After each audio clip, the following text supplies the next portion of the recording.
Chapter 5. Well done, Queenie. Give me back my wand, Sunny demanded. Come and get it, yelled a goblin rudely. He leapt off the hive and ran towards the gate. Kirsty gasped as another goblin jumped down from an apple tree. Crunch! He landed on the frosty grass and set off at a run. Catch! The goblin threw the wand to his friend. It flew through the air, shooting out yellow sparks.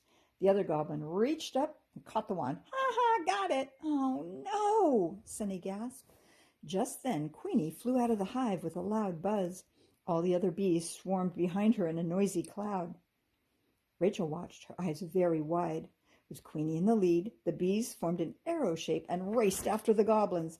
Be careful, Queenie, pleaded Sunny. Get away! The goblin shook Sunny's wand at Queenie. More bright yellow sparks shot out of the wand. One of the sparks hit Queenie's wing. Queenie wobbled in midair, but then she buzzed angrily and flew after the goblin again. Help! The goblin ducked and dropped the wand. Butterfingers! Grumbled the other goblin, scooping it up and continuing to run. They're getting away, Kirsty cried.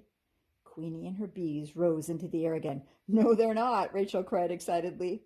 The bees shot across the yard, and the goblins disappeared in an angry swarm. Get off of me! Sputtered the goblin with the wand. He tried to shoo the bees away, but tripped over his own feet. As he fell, he bumped into the other goblin. The two of them tumbled over into a heap, dropping the wand on the grass. That was your fault, complained one of the goblins. No, it wasn't, snapped the other one. Queenie zoomed over and picked up the wand with one of her tiny black feet. She carried it straight to Sunny, who was standing on Rachel's hand. With a little buzz, Queenie landed next to Sunny. Sunny took her wand from Queenie and carefully waved it into the air. A fountain of glittering dust and fluttering butterflies sparkled around them. Oh, my wand is all right, Sunny cried out joyfully. Look, the goblins are leaving, Kirsty said. The rest of the bees had chased the goblins to the edge of the yard. Still arguing, the goblins ran across the field. As their grumbling voices faded away, the icy wind disappeared, and the sun shone warmly again, and the frost melted. The bees streamed back and flew around Rachel and Kirsty, buzzing softly. Thank you, Queenie. Sunny's eyes sparkled as she hugged her friend. Suddenly, Queenie wobbled and tipped sideways. Rachel cupped her hands worriedly, worried that Queenie might roll off. I think she might be hurt, she said. Sunny knelt down and looked closely at Queenie. Oh, no, she's torn her wing, she gasped. That must have happened when she fought the goblins, Rachel said. Can you heal Queenie's wing with magic? Kirsty asked Sunny. Sunny shook her head. Not on my own, but Amber and Ruby might be able to give me some help. We have to take Queenie to the pot at the end of the rainbow. We've got to do it right away. The next chapter is called Fairy Repairs. Chapter 6. Fairy Repairs. Rachel and Kirsty hurried across the field and into the woods. Rachel carefully held Queenie in her cupped hands while Sunny flew behind them, her rainbow-colored wings shimmering in the sun. There's a willow tree where the pot is hidden, Kirsty said, and she went over and parted the branches which hung right down to the ground. The black pot lying aside in the grass. A large green frog hopped out from behind it. Bertram! Sunny flew down and hugged him. I'm so glad you're here. Bertram bowed his head. It's a pleasure to see you, Miss Sunny, he said. Miss Ruby and Miss Amber will be delighted to see you. Suddenly, a shower of red and orange fairy dust shot up out of the pot, followed by Ruby and Amber. Sunny! Ruby shouted. It really is you! Oh, it's so good to have you back, Amber called happily. Kirsty and Rachel smiled as the fairies hugged and kissed one another. The air around them fizzed with red flowers, orange bubbles, and tiny yellow butterflies. Ruby flew onto Kirsty's shoulder. Thank you, Rachel and Kirsty, she said. Now 3 of us are safe. Then she spotted Queenie lying on Rachel's hand. Who's this? She asked. This is my friend Queenie, Sunny explained. She helped me to get my wand back after the goblins stole it. Oh, goblins, Ruby shuddered. You were very brave to fight them, Queenie. She flew down and stroked Queenie's head.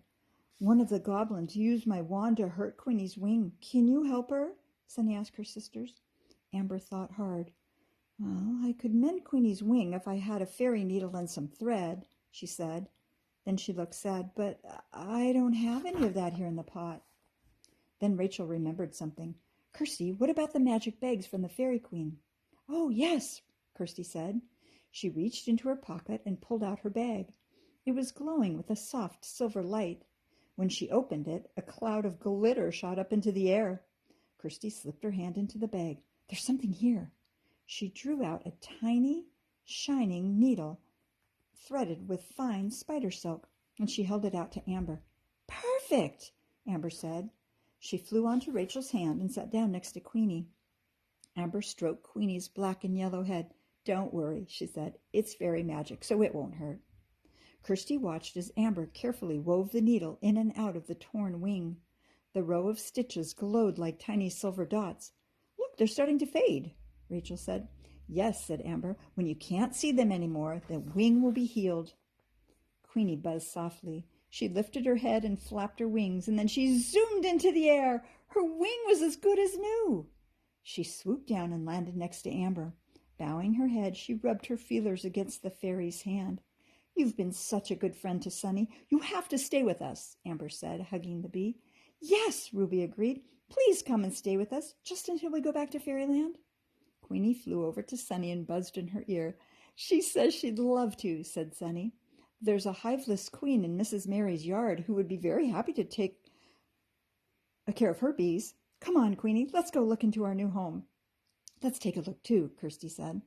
Rachel crouched down beside her in the grass. They watched the fairy sisters and the queen bee fly into the pot. Sunny beamed when she saw the tiny furniture. She sat down on a soft, mossy cushion. "This is just like our home in Fairyland," she said. But then her face fell. "But what about the rest of our sisters? Are they still trapped somewhere on the island?" "Don't worry," Kirsty said. "We'll find them soon." "Yes," said Rachel. She jumped up. She looked at her watch. "Oh, it's almost lunchtime. We've got to go, but we'll see you again very soon." The fairies looked up and waved. "Goodbye, goodbye." Queenie waved a tiny leg and buzzed. Bertram, the frog footman, followed the girls out from underneath the willow tree. "Ruby, Amber, and Sunny will be safe here with me," he said. "But you have to be careful when you go looking for the others. Watch out for goblins." "We will," Rachel promised. Kirsty looked back at the pot at the end of the rainbow. "Nothing will stop us from finding the other rainbow fairies," she said. The end. The next book is the story about Fern, the green fairy. And the first chapter in that book is called The Secret Garden.